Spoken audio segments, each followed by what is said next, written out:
प्रिय साथियों, जब हम जीवन की गहराइयों में झांकते हैं तो एक सवाल बार बार हमें घेर लेता है। आखिर हमारी असली शक्ति क्या है? रोजमर्रा की भागदौड़ में हम अक्सर भूल जाते हैं कि हमारी सबसे बड़ी ताकत बाहर नहीं बल्कि हमारे भीतर है। माइंड यानी मन, यह हमारी सबसे अद्भुत संपत्ति है। यह हमारी सबसे गहरी शक्ति है। और जब इस मन की असली ताकत को समझने और उसे नियंत्रित करने की बात आती है तो स्वामी विवेकानंद का नाम सबसे पहले याद आता है। उनकी पुस्तक the powers of the mind केवल शब्दों का संग्रह नहीं है, बल्कि यह आत्मा को झकझोर देने वाली एक यात्रा है जो हमें यह सिखाती है कि इंसान का मन अगर अनुशासित हो जाए तो वह किसी भी सीमा को पार कर सकता है। आज के इस YouTube चैनल पर हम आपको सिर्फ एक किताब का समरी नहीं देंगे, बल्कि आपको उस अदृश्य पुल पर ले चलेंगे जहां थॉट्स और रियलिटी आपस में मिलते हैं। यह वह जगह है जहां हम समझते हैं कि क्यों हमारे विचार हमारी जिंदगी की दिशा तय करते हैं। यह वह जगह है जहां हम जान पाते हैं कि कंसंट्रेशन यानी एकाग्रता केवल पढ़ाई या काम तक सीमित नहीं, बल्कि पूरे जीवन की क्वालिटी को बदल सकती है। स्वामी विवेकानंद ने कहा था कि अगर इंसान अपने माइंड को कंट्रोल करना सीख जाए तो वह कुछ भी हासिल कर सकता है। सोचिए जरा, जब हम अपने ही विचारों के मालिक बन जाएं तो हमें और कौन रोक सकता है? द ट्रूथ इज, हमारी सबसे बड़ी लड़ाई बाहर नहीं बल्कि भीतर है। हम अपने डर, अपनी कमजोरियों और अपनी आदतों से लड़ते हैं, लेकिन इस लड़ाई में जीतने के लिए जो तलवार चाहिए वह है सेल्फ डिसिप्लिन, अवेयरनेस और अनवेवरिंग कंसंट्रेशन। इस चैनल पर जब हम the powers of the mind की समरी आप तक पहुंचाएंगे तो यह केवल नॉलेज शेयरिंग नहीं होगा, यह एक काइंड ऑफ सोलफुल कॉन्वर्सेशन होगी। आप महसूस करेंगे कि ये बातें किताब तक सीमित नहीं हैं, बल्कि आपके अपने जीवन से जुड़ी हैं। जब आप सुनेंगे कि मन को कैसे हार्नेस किया जाए तो आपके अंदर भी यह एहसास होगा कि अब समय आ गया है खुद को रीडिफाइन करने का। हमारा मकसद सिर्फ यह नहीं कि आप इस किताब की फिलॉसफी समझें, बल्कि आप इसे लिव करें। इमेजिन कीजिए, अगर आप हर दिन अपनी सोच को पॉजिटिव और पावरफुल बना लें, अगर आप डिस्ट्रैक्शंस को कट करके अपने लक्ष्यों पर फोकस कर लें, तो आपका जीवन कैसा हो जाएगा। यही वह ट्रांसफॉर्मेशन है जो स्वामी विवेकानंद अपने शब्दों के जरिए हमें देना चाहते थे। और यही वह ट्रांसफॉर्मेशन है जिसे हम इस चैनल के हर वीडियो में आपके सामने अनफोल्ड करेंगे। यह इंट्रोडक्शन केवल एक शुरुआत है। यह उस सफर की पहली सीढ़ी है जहां आप अपने माइंड की गहराइयों में उतरेंगे।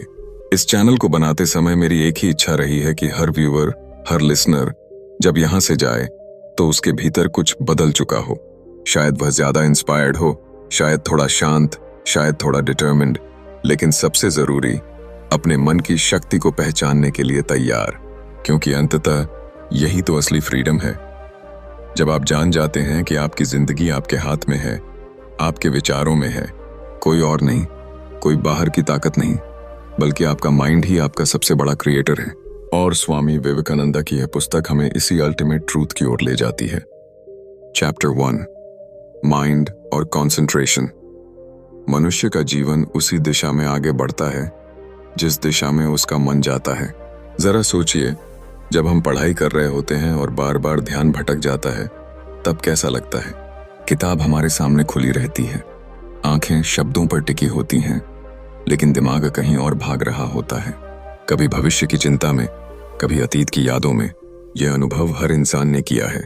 यही वह स्थिति है जहां हमें समझ आता है कि मन कितना चंचल है और उसे एक जगह स्थिर करना कितना कठिन। स्वामी विवेकानंद ने हमें यह एहसास दिलाया कि अगर हम अपने मन को काबू में करना सीख जाएं, अगर हम अपने विचारों को एक बिंदु पर केंद्रित कर पाएं, तो हमारी आंतरिक शक्ति जाग उठती है। कंसंट्रेशन सिर्फ पढ़ाई या मेडिटेशन का हिस्सा नहीं है, बल्कि यह हमारे पूरे अस्तित्व को बदलने की कुंजी है।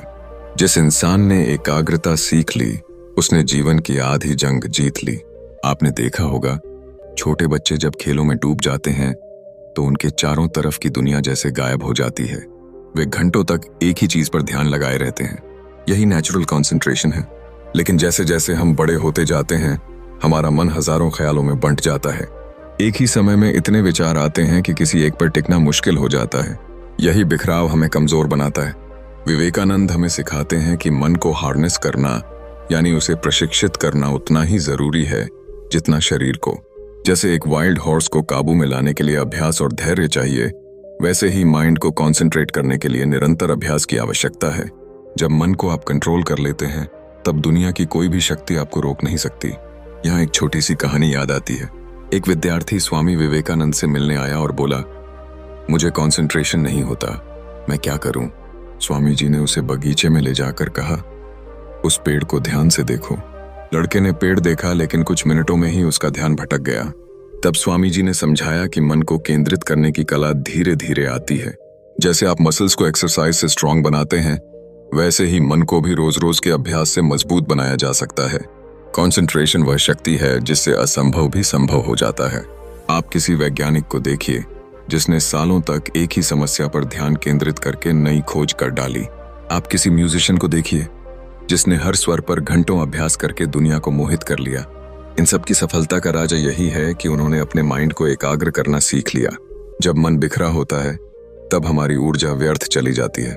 हम थक जाते हैं, निराश हो जाते हैं और जीवन एक बोझ सा लगने लगता है। लेकिन जब वही मन एक लक्ष्य पर केंद्रित हो जाता है तो वही ऊर्जा एक तेज धार वाले शस्त्र की तरह काम करती है। विवेकानंद कहते हैं कि एकाग्रता की शक्ति ही वह जादू है जो इंसान को साधारण से असाधारण बना देती है। आज की दुनिया डिस्ट्रैक्शन से भरी हुई है।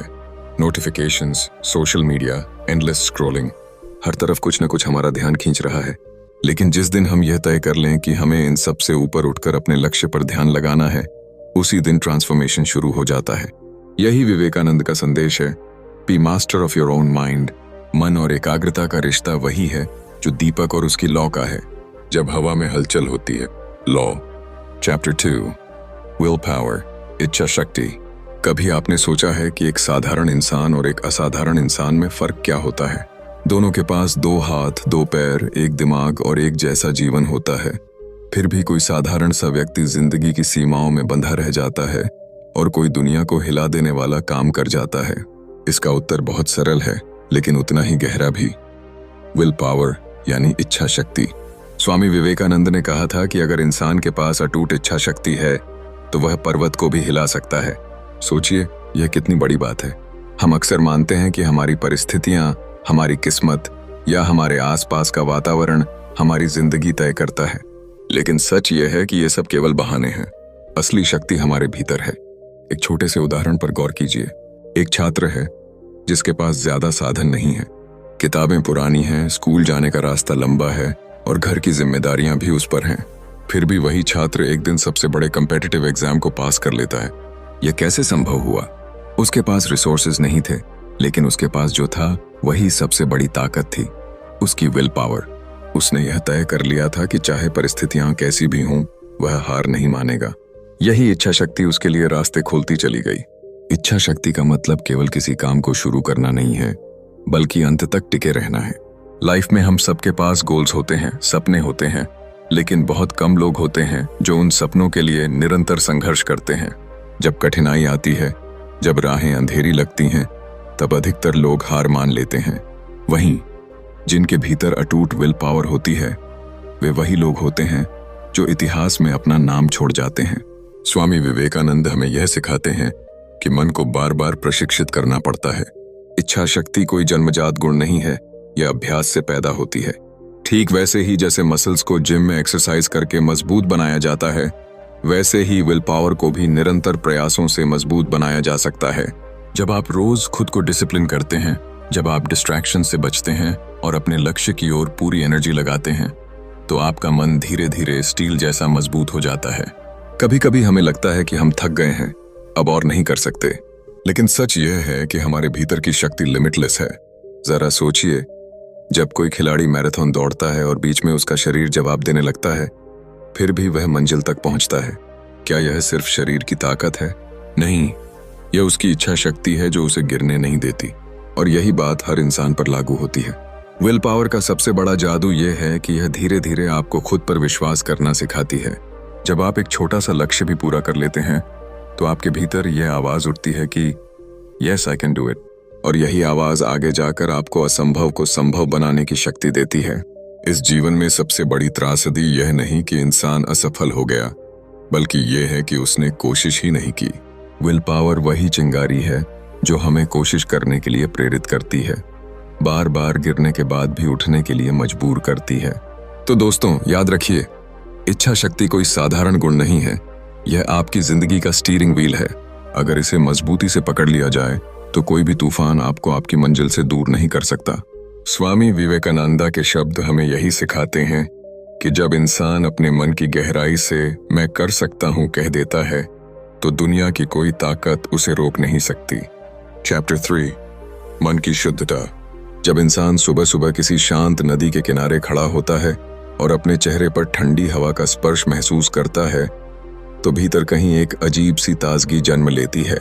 यह ताजगी केवल शरीर को नहीं छूती बल्कि आत्मा को भी शुद्ध कर देती है।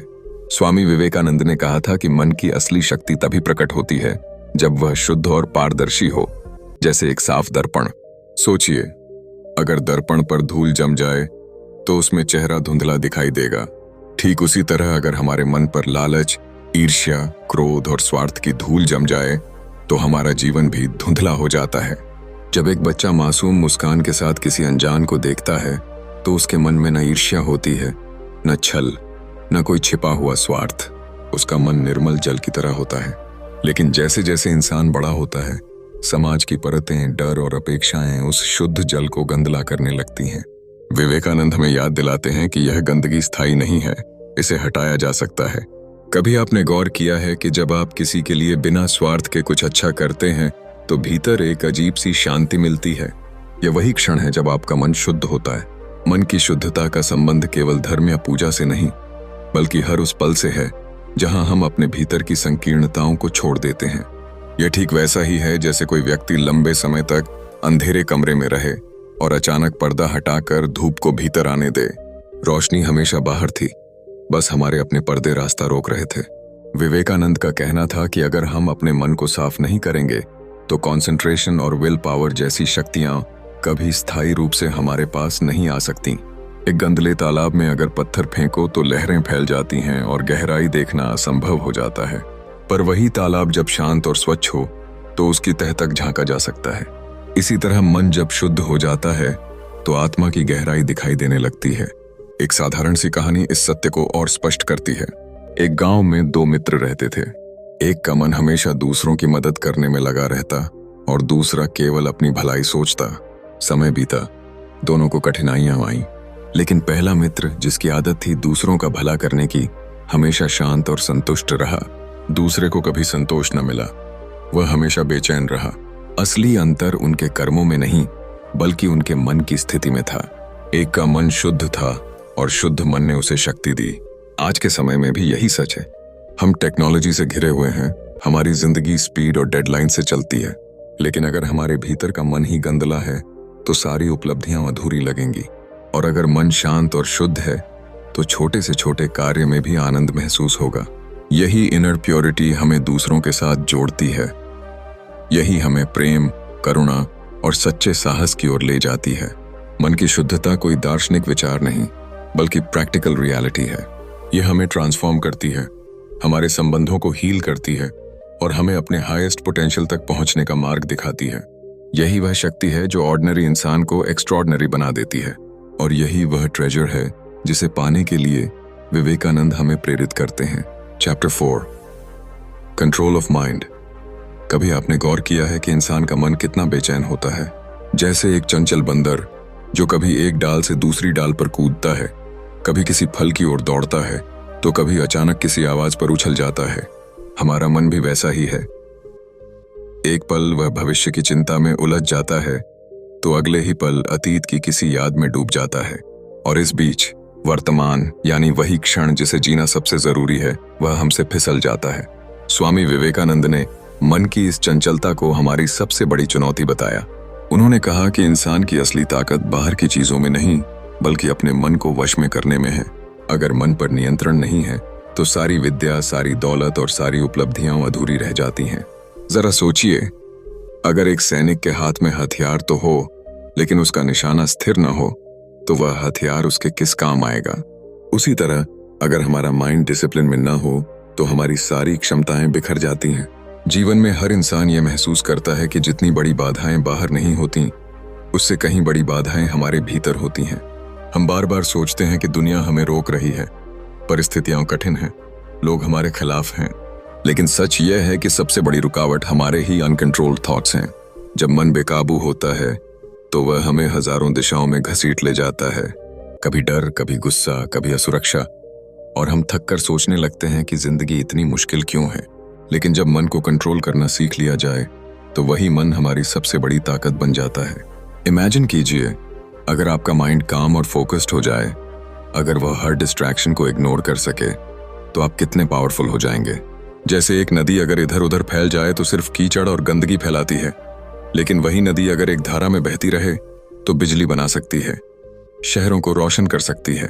ऐसा ही हमारा माइंड है, कंट्रोल में आए तो क्रिएटिव पावर बन जाता है, और अनकंट्रोल्ड रहे तो केवल संघर्ष और दुख का कारण। मन को वश में करना आसान नहीं है, यह किसी जादू की छड़ी से नहीं होता। इसके लिए साधना चाहिए, धैर्य चाहिए, और सबसे जरूरी एक बर्निंग डिजायर चाहिए अपने आप को बदलने का। शुरू में जब हम मन को रोकने की कोशिश करते हैं तो वह और उग्र हो जाता है। जैसे आप किसी बच्चे को अचानक चुप कराना चाहें तो वह जोर से रोने लगता है, लेकिन अगर आप उसे प्यार और धैर्य से संभालें तो धीरे धीरे शांत हो जाता है। मन भी वैसा ही है, धीरे धीरे अभ्यास से वह मान जाता है। विवेकानंद हमें यह याद दिलाते हैं कि कॉन्सेंट्रेशन यानी एकाग्रता किसी भी महान उपलब्धि की नींव है, चाहे वह स्पिरिचुअल ग्रोथ हो या मटेरियल सक्सेस। दोनों का मूल यही है कि हम अपने थॉट्स को कंट्रोल करना सीखें। जिसने अपने माइंड को मास्टर कर लिया, उसने दुनिया को मास्टर कर लिया। इस सत्य को समझने के लिए आप अपनी ही जिंदगी से एक उदाहरण देख सकते हैं। जब कभी आप किसी काम में पूरी तरह डूब जाते हैं, जैसे कोई संगीत सुनना, कोई किताब पढ़ना या कोई आर्ट वर्क बनाना, उस समय आप भूल जाते हैं कि बाहर क्या हो रहा है। उस पल में आपके सारे विचार एक दिशा में केंद्रित हो जाते हैं, और वही क्षण आपके भीतर आनंद और शक्ति का अनुभव कराता है। यही है कंट्रोल ऑफ माइंड का स्वाद। अगर यह स्थिति हम बार बार कॉन्शियसली क्रिएट कर लें तो हमारी पूरी जिंदगी बदल सकती है। इसलिए मन को साधना ही असली साधना है, और यह साधना बाहर की दुनिया से भागने में नहीं, बल्कि उसी दुनिया के बीच अपने विचारों को डिसिप्लिन करने में है। जब हम हर परिस्थिति में काम रहना सीख लेते हैं, जब हम अपने अंदर की बेचैनी को धीरे धीरे डिसॉल्व कर देते हैं, तो जीवन एक नई क्लैरिटी से भर जाता है। चैप्टर 5 ऑफ चेतन मन। कभी आपने सोचा है कि जब आप सो रहे होते हैं तब भी आपका मन काम करता रहता है? आपने यह भी महसूस किया होगा कि कभी कभी कोई सवाल जो आपको बहुत परेशान कर रहा था, अचानक नींद के बाद साफ जवाब के रूप में सामने आ जाता है। जैसे कोई हिडन पावर आपके भीतर चुपचाप एक्टिव हो और आपके लिए रास्ता बना रही हो। यही वह अद्भुत शक्ति है जिसे हम अवचेतन मन कहते हैं। स्वामी विवेकानंद ने इस बात पर गहरी रोशनी डाली है कि हमारा मन केवल वही नहीं है जो हम सोचते या बोलते समय अनुभव करते हैं। असल में माइंड की दो परतें हैं, एक वह जो सामने दिखती है और दूसरी वह जो चुपचाप भीतर काम कर रही होती है। सामने वाला हिस्सा यानी कॉन्शियस माइंड वही है जो हमें अभी दिखाई देता है, हमारा सोचने, तर्क करने और निर्णय लेने का भाग। लेकिन उससे कहीं अधिक विशाल और गहरा है सबकॉन्शियस माइंड, जिसमें अनगिनत यादें, अनुभव और क्षमताएं संचित रहती हैं। सोचिए जरा, जब आप साइकिल चलाना सीख रहे थे तो शुरुआत में बार बार गिरते थे। हर बार पैडल, हैंडल और बैलेंस को समझने में दिक्कत होती थी, लेकिन कुछ ही दिनों बाद अचानक सब आसान हो गया। अब आप साइकिल चलाते समय कॉन्शियसली ये नहीं सोचते कि पैडल कैसे घुमाना है। यह आदत, यह स्किल आपके अवचेतन मन में दर्ज हो चुकी है। यही कारण है कि हम कहते हैं, जो हर अनुभव, हर थॉट और हर हैबिट को अपने भीतर जमा कर लेता है। विवेकानंद हमें यह समझाते हैं कि यह शक्ति केवल आदतों तक सीमित नहीं है। अवचेतन मन हमारी क्रिएटिविटी, हमारी इंट्यूशन और हमारी इनर स्ट्रेंथ की जड़ है। आपने कभी गौर किया है कि किसी समस्या का समाधान कभी अचानक किसी रैंडम मोमेंट में सूझ जाता है, जैसे कि इंस्पिरेशन एकदम से चमक उठे। दरअसल जब आप कॉन्शियसली उस समस्या को छोड़ देते हैं, तब आपका सबकॉन्शियस माइंड पृष्ठभूमि में उस पर काम करता रहता है और अचानक सही उत्तर सरफेस पर आ जाता है। यह ऐसा है मानो आपके भीतर एक दूसरा यू बैठा हो जो हमेशा आपकी मदद करने के लिए तैयार रहता है। कई बार हम अपने डर और नकारात्मक सोच को भी अनजाने में इसी अवचेतन मन में जमा कर लेते हैं। बचपन में अगर किसी ने कहा कि तुम्हें कुछ नहीं आता, तो वह बात गहरी छाप छोड़ सकती है। सालों बाद भी सबकॉन्शियसली वही थॉट हमारी हिम्मत तोड़ सकता है। यही वजह है कि विवेकानंद बार बार कहते हैं, अपने विचारों को प्योर और पॉजिटिव बनाइए, क्योंकि सबकॉन्शियस एक फर्टाइल लैंड है। आप इसमें जो भी बोएंगे फियर या करेज, डाउट या कॉन्फिडेंस, वही फ्यूचर में आपके जीवन का रूप ले लेगा। कल्पना कीजिए एक बगीचे की। अगर आप उसमें खरपतवार बोएंगे तो वह झाड़ झंखाड़ से भर जाएगा, लेकिन अगर आप उसमें सुंदर फूल और फलदार पेड़ लगाएंगे तो वही बगीचा आपको खुशबू और फल देगा। हमारा सबकॉन्शियस माइंड भी बिल्कुल ऐसा ही बगीचा है। विवेकानंद का संदेश यही है कि हमें इस बगीचे को सजगता से सींचना है, इसे प्योर थॉट्स और नोबल आइडियाज से भरना है। और यह सब केवल दर्शन नहीं है। जरा रियल लाइफ एग्जाम्पल देखिए।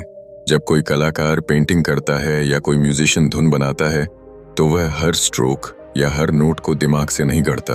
अक्सर वह कहता है कि यह तो अपने आप आ गया। यही सबकॉन्शियस की शक्ति है। वही ताकत है जो हमें ऑर्डिनरी से एक्स्ट्रॉर्डिनरी बना सकती है। इस ट्रूथ को समझ लेने के बाद हमारे पास एक गोल्डन चांस होता है अपने सबकॉन्शियस को ट्रेन करने का। जैसे कोई एथलीट रोज प्रैक्टिस करके अपने शरीर को शेप देता है, वैसे ही अगर हम रोज पॉजिटिव एफर्मेशंस, नोबल थॉट्स और हायर आइडियल्स अपने भीतर भरें तो हमारा सबकॉन्शियस भी वैसा ही बन जाएगा।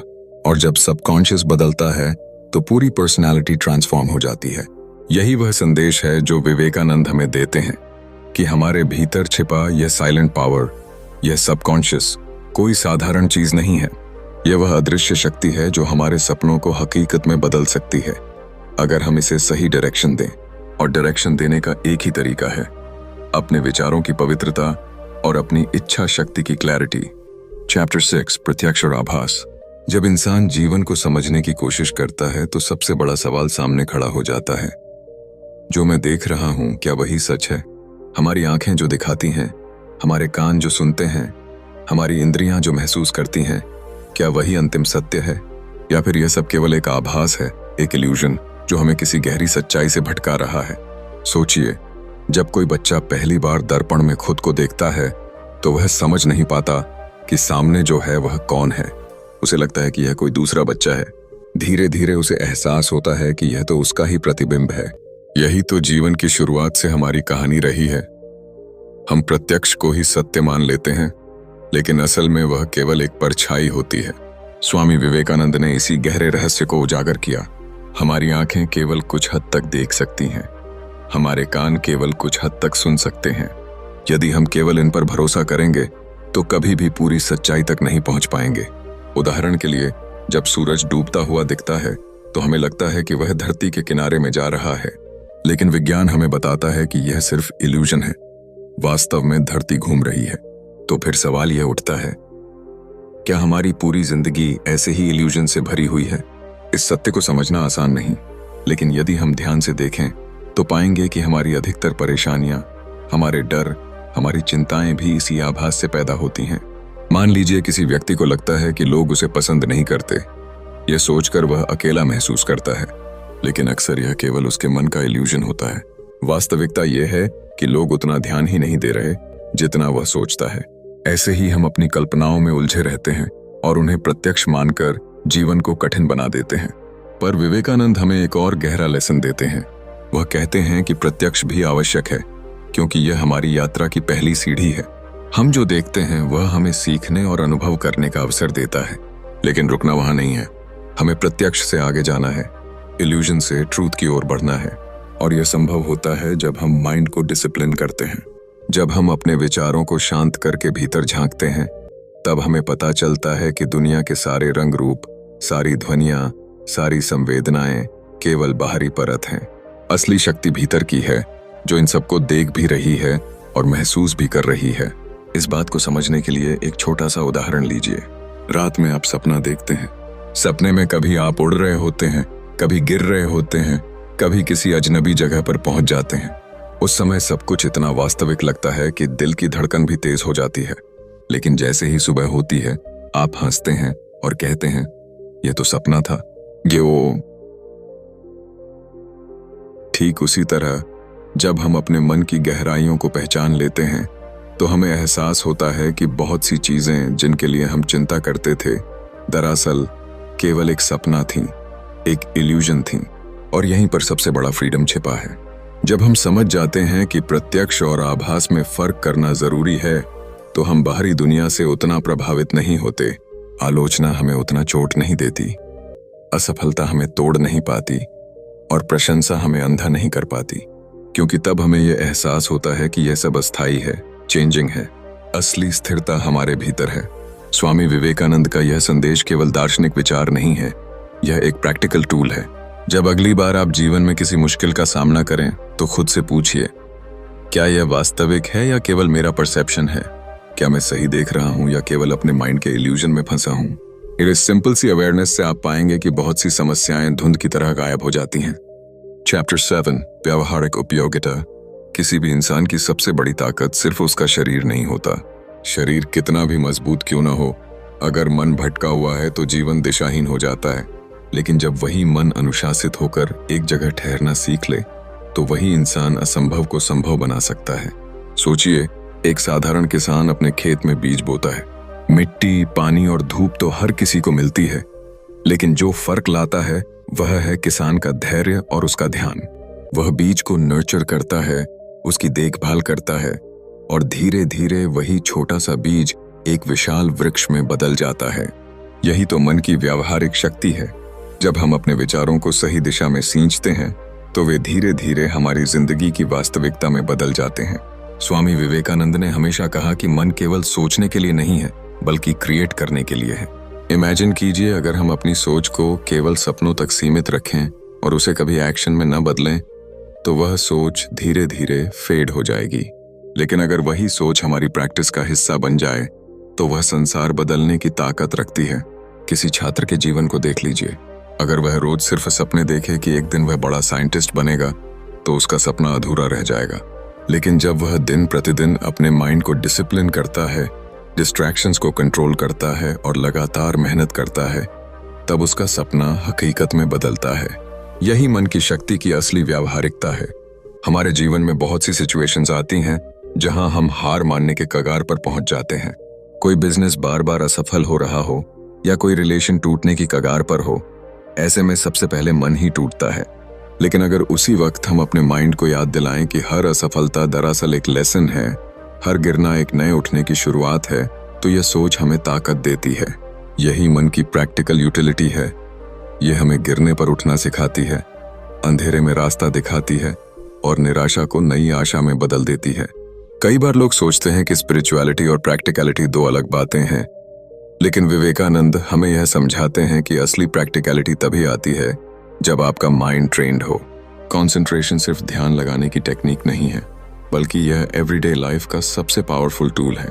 अगर आप काम करते समय पूरे फोकस के साथ काम करें तो आपका आउटपुट 10 गुना बढ़ सकता है। अगर आप रिलेशनशिप्स में पूरे मन से मौजूद रहें तो वह बॉन्ड कहीं ज्यादा गहरा और मीनिंगफुल हो सकता है। यहाँ तक कि अगर आप इलनेस या स्ट्रगल के समय अपने माइंड को पॉजिटिव बनाए रखें तो हीलिंग की स्पीड तेज हो जाती है। मन की शक्ति का असली चमत्कार तब होता है जब हम उसे दूसरों की भलाई में इस्तेमाल करते हैं। जब हमारा माइंड सेल्फिश डिजायर से ऊपर उठकर सर्विस की ओर बढ़ता है तो वहां से कंपैशन, काइंडनेस और ह्यूमैनिटी की असली ताकत प्रकट होती है। सोचिए, अगर हर इंसान अपने मन को इतना अनुशासित कर ले कि वह अपने सेल्फिश इंटरेस्ट से थोड़ा ऊपर उठकर दूसरों की मदद करना शुरू कर दे तो यह दुनिया कितनी खूबसूरत बन सकती है। यही कारण है कि विवेकानंद बार बार यूथ को अवेकन करते थे, क्योंकि यंग माइंड ही सबसे बड़ी प्रैक्टिकल शक्ति है। जीवन में प्रैक्टिकल सक्सेस का सीक्रेट यही है कि आप अपने माइंड को मास्टर करें। हर दिन, हर मोमेंट यह याद रखें कि आपकी सोच ही आपकी रियलिटी बना रही है। अगर आप सोचेंगे कि आप वीक हैं तो आप वीक बन जाएंगे। अगर आप सोचेंगे कि आप स्ट्रांग हैं और हर चुनौती को फेस कर सकते हैं तो पूरा यूनिवर्स आपके साथ मिलकर वही रियलिटी क्रिएट करेगा। यह कोई फिलॉसफी नहीं, बल्कि एक लिविंग ट्रूथ है जिसे लाखों लोगों ने अपने जीवन में अनुभव किया है। अंततः मन की शक्ति तभी सार्थक होती है जब उसे हम अपने जीवन की प्रैक्टिकल जर्नी में उतारते हैं। केवल बुक्स पढ़ लेना या मोटिवेशनल टॉक्स सुन लेना काफी नहीं है जब तक कि हम उन्हें प्रैक्टिस न करें। जब हम हर दिन अपने माइंड को डिसिप्लिन करते हैं, उसे पॉजिटिव और पर्पसफुल दिशा में चैनलाइज करते हैं, तभी हम अपनी जिंदगी को ट्रांसफॉर्म कर पाते हैं। और यही वह अनुभव है जो हमें याद दिलाता है कि असली ताकत कहीं बाहर नहीं, बल्कि हमारे अपने मन के भीतर है।